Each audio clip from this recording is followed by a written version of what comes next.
अस्सलामुअलैकुम फ्रेंड्स, मैं शेख फरहान और आप दोस्तों को वेलकम करता हूं अपने YouTube channel SH roof vegetables में।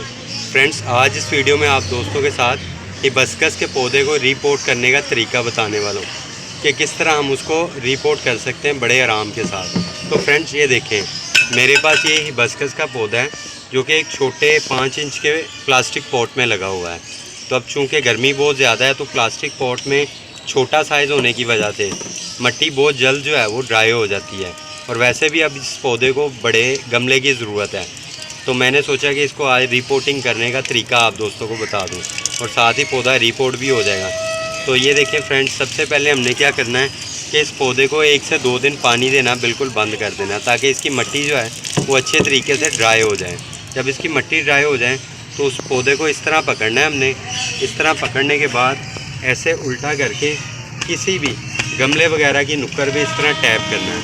जैसे ही हम टैप करेंगे तो ये मुकम्मल तौर पे रूट बाउल मुकम्मल तौर पे जुड़े का जुड़ा हुआ बाहर निकल आएगा। अब इसी रूट बाउल को बड़े आराम के साथ हमने कोशिश करनी है कि ये टूटे ना।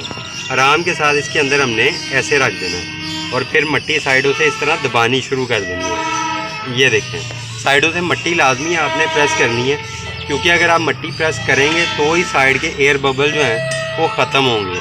अदरवाइज़ अगर साइड पे एयर बबल रह गए तो वो जड़ों को गला भी सकते हैं और उनको फंगस वगैरह भी लग सकती है। तो इसलिए आपने साइडों से लाजमी दबाना है, और ये मज़ीद जितनी मिट्टी की ज़रूरत है आपने इसके अंदर ऐड करनी है, और फिर उसी तरह साइडों से जो है ना वो लाजमी इसको दबाना है, ताकि मुकम्मल तौर पे मिट्टी जो है वो नीचे बैठ जाए और किसी किस्म की एयर पॉकेट्स बाकी ना रहें। तो इस तरह फ्रेंड्स आपने करके, तो ये बिल्कुल एक सिंपल सा तरीका है, कोई इसमें मेहनत नहीं करनी पड़ती, कोई इसमें मुश्किल काम नहीं है।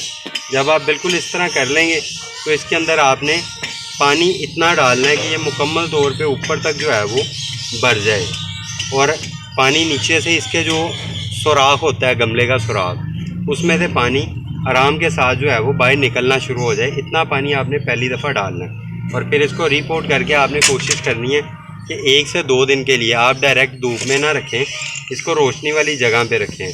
क्योंकि अगर डायरेक्ट धूप में रखेंगे तो बाज़ वक़्त होता है कि पौधा धूप की शिद्दत की वजह से शॉक में भी जा सकता है।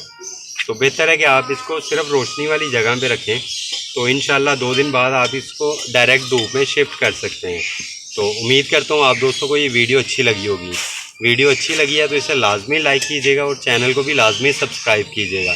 शुक्रिया। अल्लाह हाफ़िज़।